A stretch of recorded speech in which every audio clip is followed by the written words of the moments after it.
Alright, listen up. If you live in the UK and you've got an ISA, there's a good chance you're using it wrong. Most people think they're winning the tax game, but they're actually leaving thousands of pounds on the table every year. Today, I'll show you how to fix it fast, easy, and pain-free. So first, what is an ISA? It stands for Individual Savings Account. Fancy name, simple idea. It's a tax-free bubble for your money. Anything inside that bubble HMRC can't touch. No capital gains tax, no dividend tax, nothing.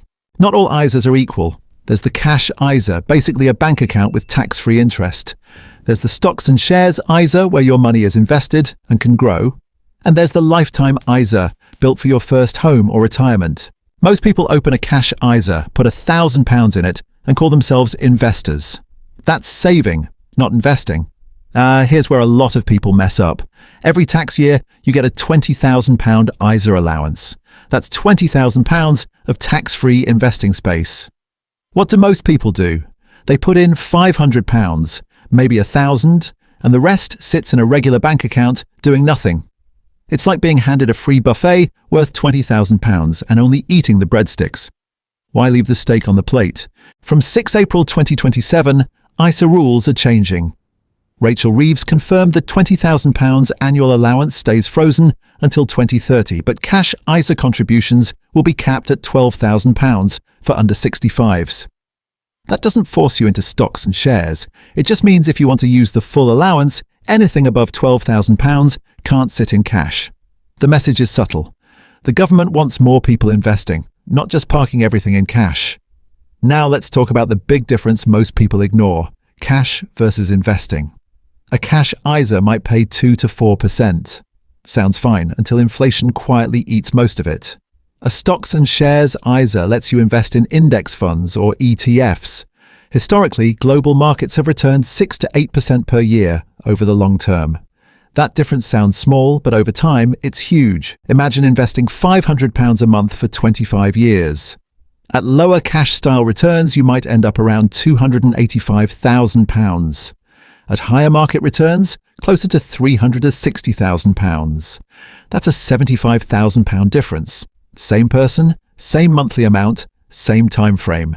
The only difference is how the ISA was used. Most people blow their ISA in 3 ways. First, they only use cash long term. Good for emergencies, not great for wealth. Second, they don't use their full allowance. You don't need £20,000 to start. Even £100 a month compounds into serious money over time. Third, they withdraw too early, especially with lifetime ISAs. Take it out for the wrong reason and you lose that 25% government bonus. Don't be that person. Quick note on the lifetime ISA. If you're under 40 and planning to buy your first home, this is powerful. You can put in up to £4,000 a year. The government adds 25%. That's up to £1,000 free every year. 5 years, £5,000 in bonuses. 10 years, £12,500. That's free money. Now let's talk about compounding. You invest £500 a month at an average return of 7%. Year 1, you earn returns on your contributions. Year 2, returns on your returns. Fast forward 25 years and you could be sitting around £360,000 just by being consistent. Outside an ISA, taxes chip away at those gains. Inside an ISA, that growth stays yours. Think of it as a money shield. Activate it. How should you use your ISA? First, build a small emergency fund, maybe £1,000 to £3,000. A cash ISA works fine. Second, use a stocks and shares ISA for long-term investing. Third, focus on low-cost index funds like the S&P 500, the FTSE 100, or global trackers. Simple, boring, effective. Fourth, invest monthly.